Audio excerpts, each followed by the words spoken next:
follow your passion is the worst advice that anyone could ever give you. Never follow your passion. Instead, follow your curiosity. All right, everybody, you're in for a treat today. We both have a dear friend, Brian Wish, and he's connected me with some amazing people. And Michael, you are going to keep the streak alive. So it is a pleasure to have you on the Bervell Show. Just very much looking forward to hearing about your amazing background. You've written a book.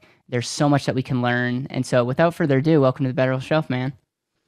Thanks so much, Caleb. It's great to be here. And, Brian knows good people. So I'm excited that he connected us and that I'm on the show. I'm calling in from the storage room of my office. So I love it. So always on the grind. One of the things that I asked you early on is I was like, give me like a 90-second overview of your background. And then when you started going, I was like, man, I wish I could hit record without breaking up your like flow, because it was like on the money. So I'm going to do the same thing because I think it's a really good way to intro who you are. If we were on an elevator that had a lot of stories and we were going up with no interruption, and I said, Michael, tell me a little bit about your background. Go. Yeah, I mean, if I were to give you the 5 key beats, I'd say I grew up in Seattle. My parents immigrated here from Ghana, West Africa, and my grandmother took care of me. She inspired me to make a nonprofit that eventually won the National Caring Award, which I got alongside Pope Francis and Dikembe Mutombo in 2015. That was while I was in high school. It's kind of a nerd, so I went off to college at Harvard, was supposed to be a doctor and did really badly freshman year. So I decided to study philosophy instead. And I got a minor in computer science, where I learned how to code, learned technology, and eventually worked at Twitter and Microsoft. And after working, 2 jobs and going to school on nights and weekends, pivoted into the venture capital fund. And today I live in Mountain View, building my own company, but also working as a chief of staff at another company. So always here for the growth, and kind of the guiding philosophy of my life is, build something, but give it to people. So don't just build and keep, build and give. Can you unpack that a little bit more? Because it's the ultimate irony is that we're all going to die someday. And I heard a quote one time that it's like the greatest leaders are the ones that give of themselves, like give it all away. And at your funeral, you're not going to be known for your accomplishments. You're going to be known for what you gave of the people that knew you, the people that were inspired by you. And so is that like the philosophy, or is there more to that? Well, I think there's more to it. I think if you ask the question of, looking back, what are people going to value most? I doubt someone's going to say, I wish I had done the job where I made $10,000 more a year. Yep. Right. The values that people have aren't going to be tied to, material goods. They're going to be tied towards something more, which will probably be, the people that they met, the experiences that they had, or something on top of that, maybe the people that they impacted. And so for me, build is important because you do have to have a sustainable scaffold and a sustainable structure to be able to have the resources and the mental frame to give, right? To give healthily. And so I think building is important, but giving is just as important. Yep. We were born with $0 in our pockets. We're probably going to die with $0 in our pockets too, or at least that would be ideal. I'm really curious about your upbringing. So you came over as an immigrant.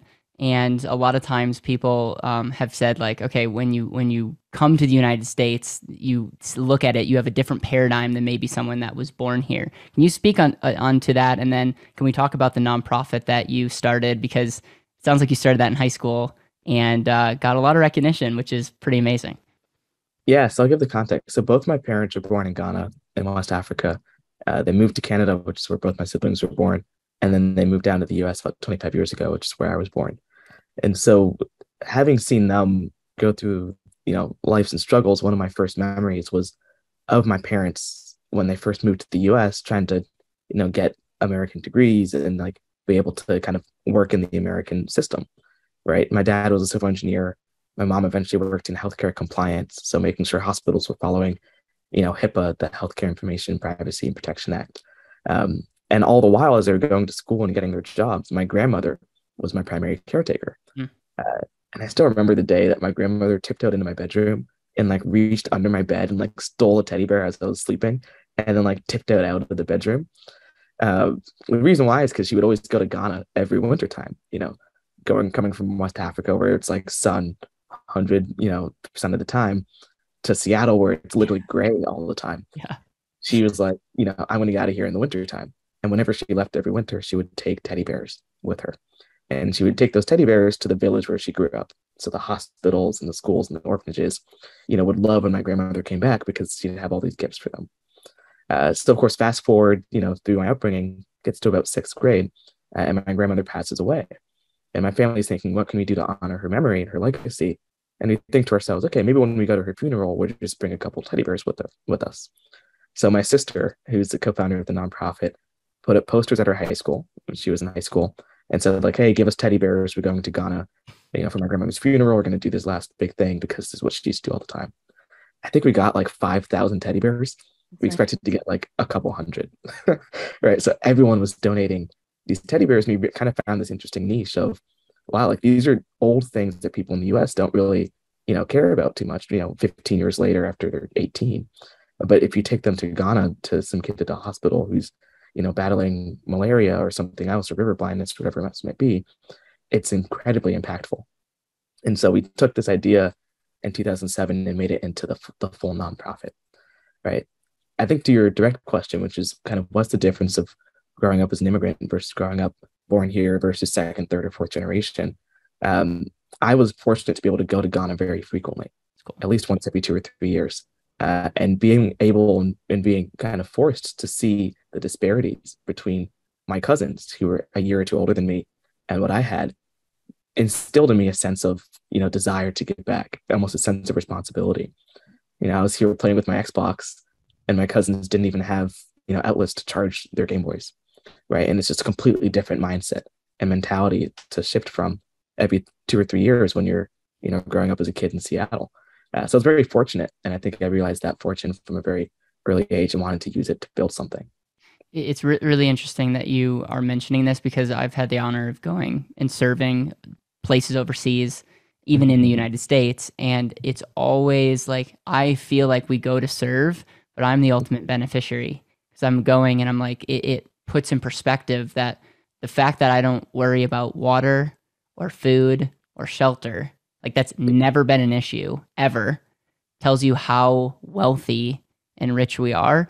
And it would be interesting if every leader had went overseas or went to serve, how their perspective and leadership in their life would look like. And I don't just mean leader as a CEO of a company, like people that see themselves as leaders. If they served, I think it would be one of the best things you can do for being self-aware and for your gratitude. Well, it's so funny. One thing that we do with Hugs for Ghana, that's what the nonprofit is called. Now it's called Hugs for Blank, where that blank is any country, because we have operations in 5 countries. Incredible. We do what's called voluntourism. So you volunteer, by collecting these teddy bears, and then you go on one of these trips. And yeah, you're a tourist, but you're also volunteering. And I think voluntourism has often had this negative connotation where it's like, oh, you're not really helping out. You're just going and doing, this selfish thing of getting experience. But there's a bunch of value, I think, to voluntourism because it shows you the world that you never would have seen, right? I mean, 50% of Americans don't even have a passport, let alone have they traveled to Ghana, West Africa, right? And so when I saw that stat, last year when I was writing my book, I was shocked. But it kind of gets to the point of exactly what you said. If people really travel outside of themselves, it doesn't have to be out of the country, but just outside of their own situations that they see for 24 hours a day, 7 days a week, it's really going to revolutionize the way that they think and the way that our society can grow. Over 50% of Americans don't have passports? Yeah, I think it might be 40%. So I don't want to okay, yeah, yeah. But it was shocking. And this is like a US government statistic from the census. Wow. I was so surprised. That's incredible. Okay, so that's still going on, and can people participate, give? How can people be a part of the nonprofit? Yeah, totally. So hugs4.org is the website. Or if you just go to my website, michaelbervell.com, of course, I link out to it because it's something I really care about, really passionate about for the last 15 years. But you can start a high school chapter. You can donate to a chapter. You can donate funds or donate materials, goods, or whatever it might be. And we try to do trips every year. Of course, with COVID, it's been tough to do international travel. But as things kind of open back up, volunteering and hopefully volunteerism and philanthropy will also open back up. My man, this is so inspiring. I really appreciate you sharing this. And Yeah, of course. I believe there's going to be people listening to this that it's going to give them the inspiration to maybe start something. It started so simple. It started Yeah. so simple, and yet it's like you acted, and how many people just don't implement. They don't like actually put themselves out there, and it's crazy to Mhm. see the ripple effect. Thank you for sharing that. And so, you get into Harvard, Yep. you have aspirations to be a doctor, and that doesn't turn out. When did you know that doctor wasn't for you? Did you know that pre-Harvard and you wanted to impress people or like your parents, or did you really want to be a doctor and you're like, it's not for me? One number taught me that I didn't want to be a doctor, and that number was 2.9. That was my GPA at the end of my freshman year after being pre-med for a whole, 9 months. And I just remember I learned how to code in high school. I like did AP computer science and made an app company. So that was like in the back of my mind. And I used those skills to get an internship my first summer at Twitter, where I was a software engineer. So I just remember sitting at this like super tall building in San Francisco, looking out the window, like overseeing like the Opera House, and you can see like the water in the distance. And I get an email that says you've gotten your grades for the first year. And I was like, oh man, I probably aced it. Like I'm so excited. Like I can't wait to be a doctor. And I open it and I was just devastated, right? Coming from the student who was almost a 4.0 all the time, student body president, varsity debate captain, editor in chief of the newspaper. It was like kind of, one of my first largest experiences with what I would call failure, right? Failure of self, failure of expectation, whatever it might be. So for me, I was just devastated. But there was one silver lining, and that was that there was one class where I got an A for my freshman year, and that was my philosophy class. So being the enterprising, lazy-ish guy I was like, that's my new major. I'm just going to switch to the class where I got an A. That was the impotence for why I studied philosophy. But I actually do think that had I gone back in time and chosen it all over again, I would have done it exactly the same way, That's even without reading the transcript. I think it's really hard and rare to find a subject that you really resonate with. And for me, knowing that I wanted to be in business that had, a double or triple bottom line, where profit wasn't the only aim, but also helping the community, philosophy was a great way to think through how to do that and why to do that. And I truly believe that some of the best leaders are also great philosophers, right? Because if you really want to get people to come around your cause, you have to build, a view of life, a view of a way of living that you convince other people to build towards, right? yeah, And so if you really have that mindset, you can be a great leader through being a good philosopher. I love that, and that's you're taking philosophy, which is kind of like the blunt of a lot of people's jokes of like, oh, you got a philosophy major and you don't have any job, which I always find crazy to me because you're like it's like critical thinking. So Yep. really, it's if you had a sales and marketing course along with philosophy, you could be running any type of company because you're like taking deep classes in how to think critically and I think I took one or two philosophy classes, and it was always fun because it was a lot of I felt like it was a lot of debate and like critical thinking in class, and I love that because reading's not really my forte, but participation I was above average when it came to participating in class. So I always appreciated classes with that. Question for you: Harvard's like the top school Yeah. in America, okay, Yeah. which i.e. the world. Did that help get you jobs at like how, I'm assuming people didn't ask for your like grades. Maybe they did. I Yeah. went to the University of Stevens Point, which is like not a big deal from a standpoint of school recognition, whatever. And so I Mhm. can confidently say I've been an entrepreneur, like education. I'm grateful for it, but it hasn't really helped me like get in Yeah. any rooms. Has your Yep. education opened doors and does it continue to open doors to this day? Yeah, so I'll say two things. I'll answer your question, but I first want to go back to philosophy because I really do think that, like, I'll just give you an example of one of my assignments, which totally hits on your point. My first philosophy assignment was read this paper from Plato, right, which was written like in whatever BC, and find a flaw with his argument. And you're like, wait, this is Plato, like this is the guy, this is like the philosophy dude, and you want me to find a problem with what he wrote, right? And so it almost was kind of empowering because I was like, well, if I can poke holes in Plato and Socrates and Kant and Hume, like probably like the person down the street who's like, babbling on something that's so important, I can probably find a flaw in that and also build my own arguments that are kind of bulletproof as well. So that's kind of the philosophy. To your question on Harvard, I mean, I think I heard this advice slash this feedback and thought perspective from a friend of mine, professor who graduated from Harvard and then also went on to teach there. And he said Harvard will get you in the door, but it will never get you the job. Meaning you still have to, come prepared, right? Or there's the quote of like, what is it?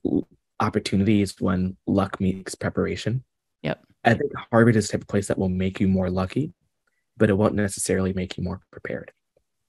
So I think that's kind of my big view on it. I think I'm lucky in that I can send 100 cold emails and say I'm a Harvard grad in the first line, but if my email is long, no one's going to respond. Yeah. Right? So Sure. there's still like this interesting balance of like it might get your email opened, but it's not going to get the response.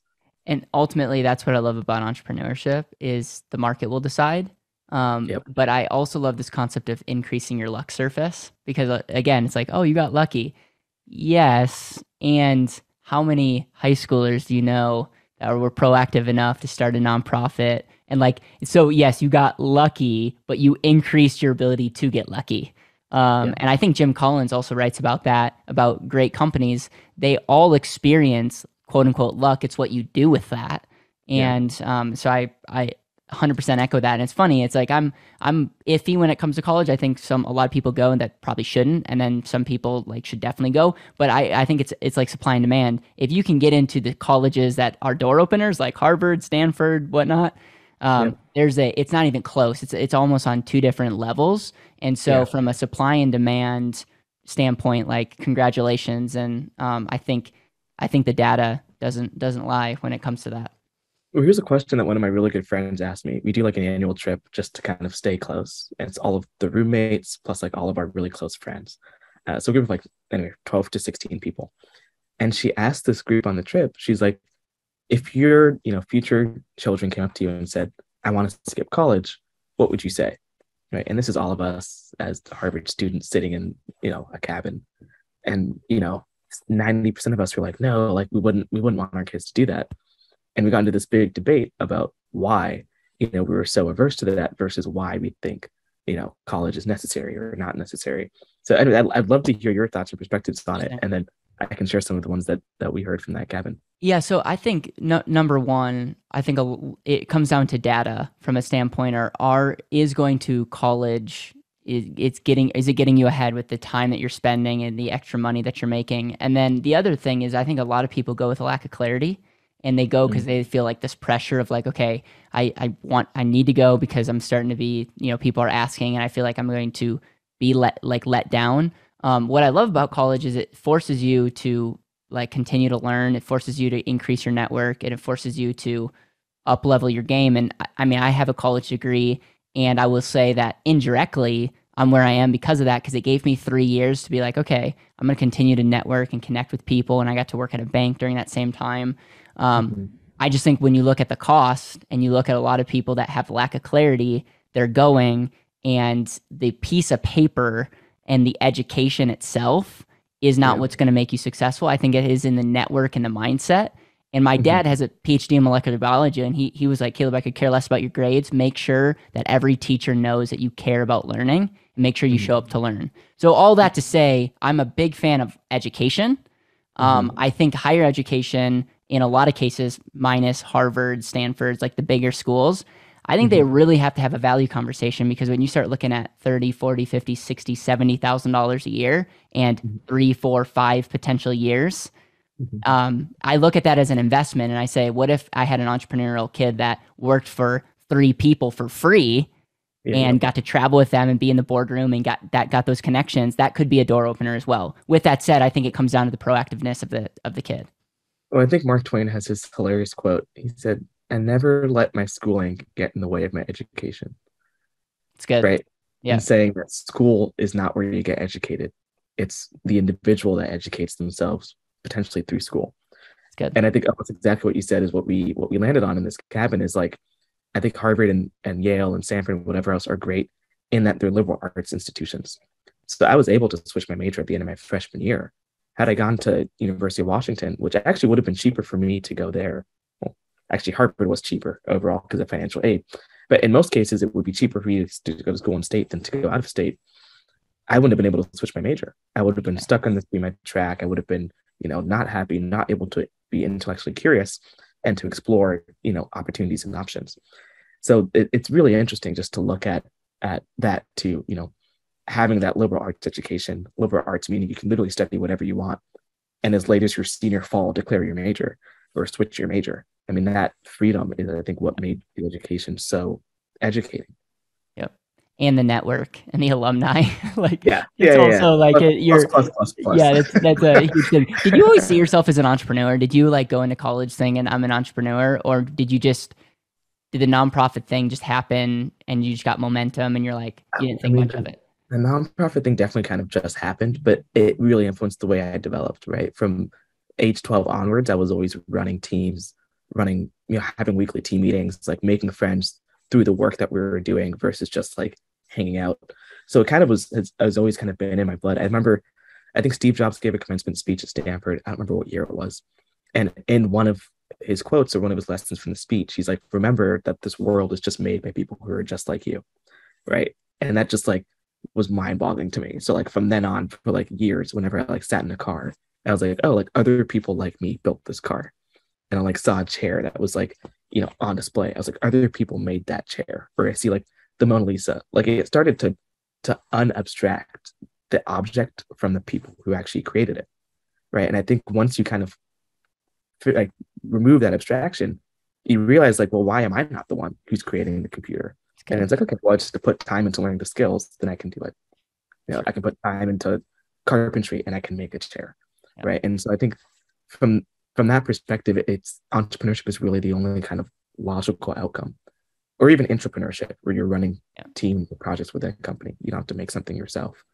But for me, that was always kind of a natural step because of that early realization through the nonprofit and running that team. I love that, man. And then you from Harvard, you got a job at Microsoft. You were working at Twitter while you were going to Harvard. Am I getting the timeline right? So the timeline was I interned at Twitter my first summer, and then my second summer and third summer I interned at Microsoft.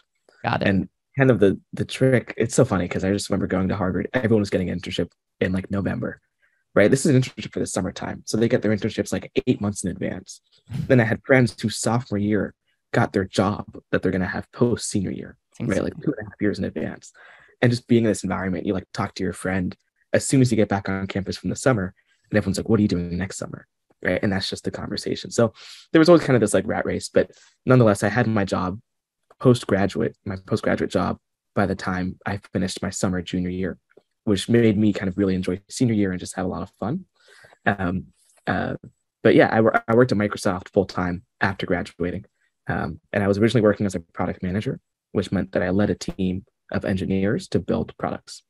And my product was probably the most exciting at Microsoft. Not really, but it was Windows IoT. So we were trying to put the Windows operating system on everything that wasn't a phone or a laptop. So Windows on light bulbs, Windows on refrigerators, Wow. Windows cars. Uh, I think we had like $1 billion+ that we were doing in revenue, which is kind of crazy.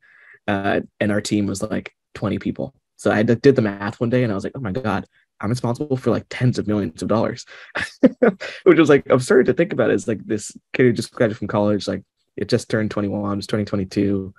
Like, anyways, just a lot of responsibility. But I didn't feel intellectually stimulated, even though I had kind of this great white space opportunity to grow the team and to grow the product.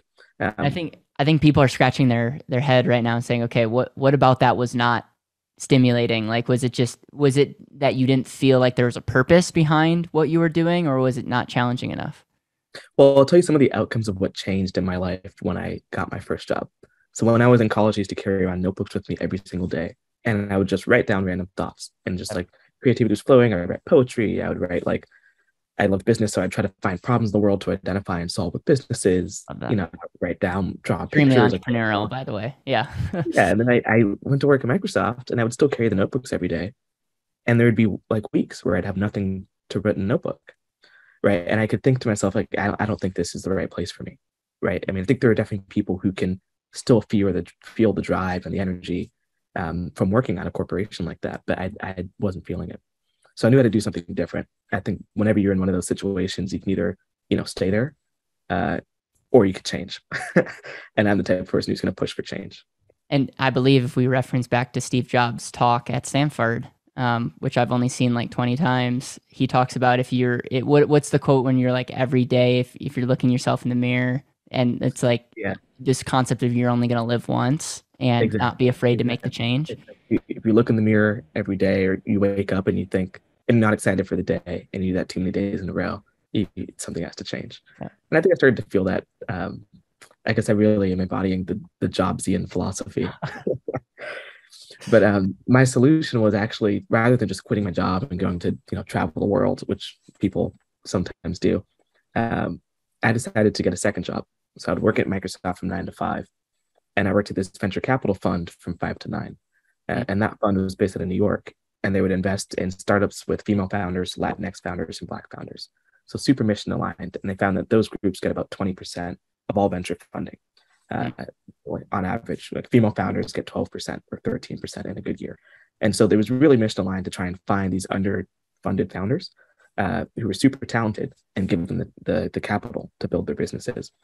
So that's what I would do after work. And I just had so much more fun doing that that it started creeping into my actual work time, to the point where I was spending more time on this like side job, which was unpaid for a lot of it, Wow. on my actual job. And I was like, okay, I should probably try to do this like full time. And I realized that Microsoft had a venture capital fund. So I was able to luckily pivot from my job as a program manager to work in venture capital at Microsoft. And that was kind of the perfect storm of like entrepreneurial interest, and also being able to really make an impact beyond just building products for people around the world. And is that what you're currently doing now? So there's another pivot in the story. Okay. Can I point out one other thing is, so you worked at Microsoft, you're probably getting paid well. Then on the side, you're working 20 plus hours. Did you say for free? Yeah, it was unpaid. I just want to point that out and highlight that, because I'm a big, big, big proponent of going toward the sources of like who you can learn from, and like you gain so much through that. But like Mhm. I mean, you had a great resume, and you were willing to do that, the humility, and yet the foresight that you saw of like, that's brilliant.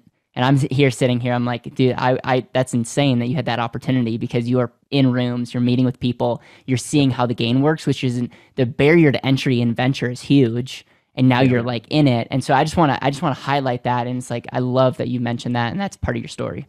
Well, I'll say two things. The first thing is a mentor of mine hates the phrase "follow your passion," Yeah. and she always says, "Follow your passion is the worst advice that anyone could ever give you. Never follow your passion. Instead, follow your curiosity." Right? If you're curious about something, find a way to test it out and to hypothesize on it to see if it really is what you should be doing. And if you find a curiosity that you love, then go for it.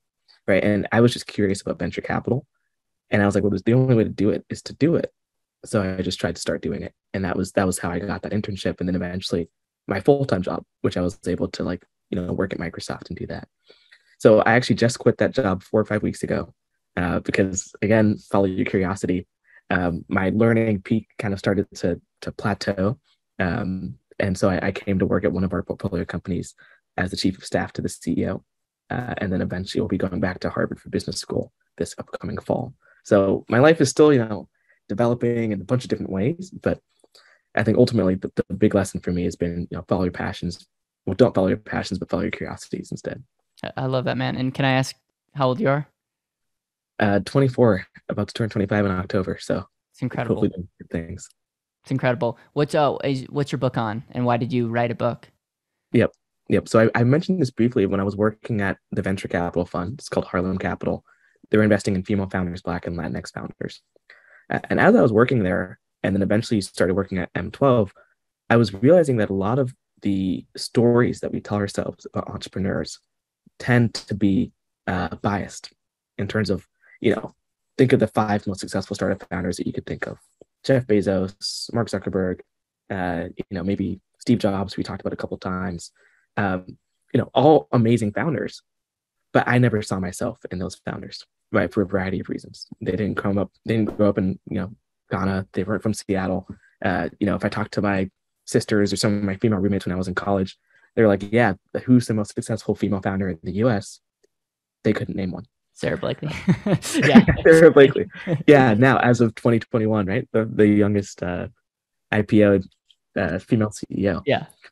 Doing amazing stuff, by the way, with Yeah. Spanx. But nonetheless, I mean that was my thought is how can we find the stories of super successful underrepresented founders and put them on a pedestal, right? So I specifically was like, all right, if I want to find Black founders, let me go to Africa and see like who are the most successful African startup founders. Like if I want to find like underrepresented female founders, like let me go to Southeast Asia where there's like a whole bunch of companies Yeah. that are like run with female executives that are like crushing it and significantly outperforming their male counterparts in the same industry. So that was what the book is about. It's called Unlocking Unicorns, where a unicorn is a $1 billion startup or a $1 billion company. And it's about startup stories in Africa, Asia, and the Middle East. So I spent about a year during the pandemic when everything closed down, and I saw all the tweets and memes that was like, Newton discovered gravity during his pandemic. What are you going to do? And I was like, I guess maybe I'll try writing a book. Awesome. That's what Newton did. And that was the outcome. So this story interviews the founders, interviews their teams, understands the key lessons that you can learn from them, and then packages it in kind of this 200-word saga for people to kind of learn the stories of underrepresented founders. I love it. I would encourage everyone that's watching this or listening to this to buy a copy, and we'll definitely create links. I'm assuming Amazon or wherever you want to drive people. Yeah. We'll make sure to drive links there. Without reading the book, what is like the one, two, or three big takeaways that you learned by writing this to be like, wow, like I'm shocked by this, or oh, this is just highlighting what I knew to be true? So I'll tell you a story that was surprising to me. And it was actually the story of Kareem, which is it's a taxi service based out of the Middle East. It's kind of like Uber, but in the Middle East and North Africa. So that's kind of the region that they've kind of own. Anyways, but it was founded by this guy named Mudasir, and Mudasir used to work at McKinsey. He was like almost on track to be a partner. And McKinsey asked him like, "Hey, Mudasir, we want you to go and open up the Pakistan office of McKinsey." And of course, when you want to open up a new office at McKinsey, you have to just see like, are there enough companies to actually support a McKinsey office?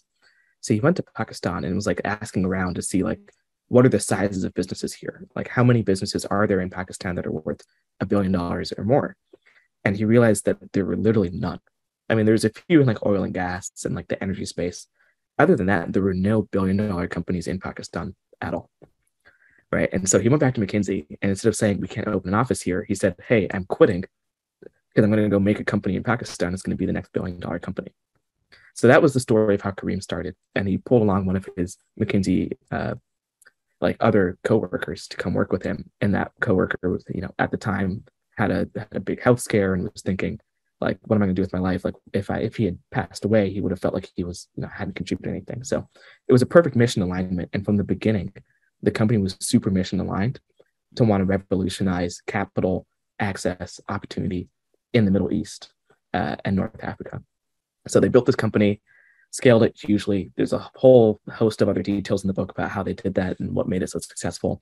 But the most surprising thing was at the very end of the chapter, you realize what happens to Kareem. And Mudasir gets offered, from Uber. Uber says, "We want to buy your operations in the Middle East." So it'll still operate as Kareem, but Uber will own it. And Kareem, Mudasir has this huge discussion: do I sell my company to Uber, the big bad wolf that they've been fighting, or do I keep trying to run it for myself? And he eventually chooses to sell the company. And so if you ask him, why did you sell Kareem to Uber? He'll say, I could have kept running it and I could have kept doing a great job, but I really wanted to create an exit opportunity for the employees at my company. And when he sold Kareem to Uber, he made 300 millionaires in Pakistan. And those millionaires are the people who are now making companies and investing in companies and creating this new entrepreneurial ecosystem where if you look at, the biggest country for entrepreneurship in the Middle East, it's Pakistan, largely because of Kareem and because Mudasir decided to sell the company to Uber. Right. And so it's this 10-year saga that's like super mission aligned, like starts from day one of trying to like create opportunities and use its business as a means for doing that. I just thought that was a phenomenal story. I had never heard of it. And it's definitely not what you think of when you think of kind of American exceptionalism, because how many people would sell their companies so that their employees could have money to invest in other companies? I mean, it just didn't seem aligned in the same way. So I thought that was fascinating. Is there any like documentary or like Netflix documentary on this? No, nothing. And so how did you discover, like, did you just do your research and like, oh, like there's this like did you just Google, like, explain to me how you discovered this? I mean, each chapter of the book took so much effort because the stories, oftentimes, they weren't even in English. So I can't tell you the number of times I spent a weekend like listening to a story in like Korean and then like having my phone open on Google Translate and trying to Oh, translate it wow. in real time. And this is like a 2 hour lecture from like the CEO of some company, right? So for instance, the guy behind BTS, the pop band, he's also featured in my book. He doesn't speak very much English, or when he doesn't record it and post online. So all of his large lectures are in Korean. So I had to find translated versions or translate it myself. So I went direct to the source or tried to get as close as I could for a lot of these stories and either interviewed the team directly, Yeah. interviewed the CEO directly, or just listened to like hours and hours and hours of content, like 20, 30, 40 hours of content to write a Any chapter. any common trait among the leaders that have been successful? I mean, everyone does it so differently. I mean, there's this company called Oyo in India. It's kind of like Airbnb, but in India, I guess is the Mhm. closest synonym. Um, he just has like this like relentlessness. Like he like Yeah. never stops, and he's like Yeah. super ambitious. Whereas like you know, Mudasir from Kareem is yeah also relentless, but he has kind of an aim and has an end. He's not trying to be the largest company. He's trying to empower the ecosystem. So Mhm. it's they all have different perspectives, but I think what was true that I saw is they're all true to themselves. Yep. And you'll notice that each chapter has a theme aligned to it, and the themes actually really do kind of align to the individual Yep. because they have lived their own personality and their whole truth for quite some time. Um, last question, it will kind of be, I have the legacy question that I usually end the podcast with, so this will kind of be like back to back questions. The Totally. legacy question goes like this: if this is your last day on Earth, and you're with the people that you love the most, and you can't give them any of your books or videos or whatnot, what are you sharing with them? And then my other question is, why do you do what you do? Because what you've accomplished and your mission is insanely clear to me, and Mm-hmm. it's an honor to know you. And I can't imagine what you're going to do the next quarter of your life. And so that will be kind of the last question. We'll have all the links to how people can find out more, buy the book, support the ministry, the nonprofit. And so with that, the floor is yours, man. Yeah. So for the legacy question, I mean, if it was my last 30 seconds with my family, I hope I can make a joke that would make them laugh. Right? I'd love to go out with a smile and a chuckle.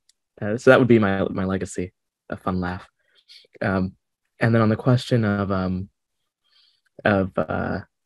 thinking like, you know, I had a good answer. I don't remember the question, but I have an answer. Okay. Um, I think I have an answer. um, yeah, I mean, I would say like what makes me do what I do. I think what makes me do what I do is the realization that like people are what matters, right? Like after all the accolades, after the magazine covers and the elections and whatever else might happen, I mean, behind everything is people. And so I do what I do to empower the people around me, whether it's with information, with X, or anything else. I love it, man. You're more than just an inspiration. I think you're paving the way and you're leading by example. And it's an honor to be connected with you. And I'm excited to see what you're going to be doing in the future. So to take care. Thank you so much for being on the show. And I'm really hoping that the Better Wealth community can support in any way possible the work that you're doing. And I know that there's a couple people listening to this that are now inspired to do what they need to be doing on this earth. And so thank you. Thanks so much, Caleb. And Better Wealth is lucky to have you and this podcast. Hey, I want to thank you for watching till the end. If you enjoy our content, please like, share, subscribe. It helps other people find our channel, and we really, really appreciate it. I also want to let you know that we have this thing called the Better Wealth Efficiency Quiz, and our goal is to give you a wealth efficiency score in less than 3 minutes, and really highlight and get you to start thinking about the potential inefficiencies that you have in your life. So if you haven't taken the quiz, Go check out, it'll be the link below. Check that link out, take the quiz, and then let us know your score.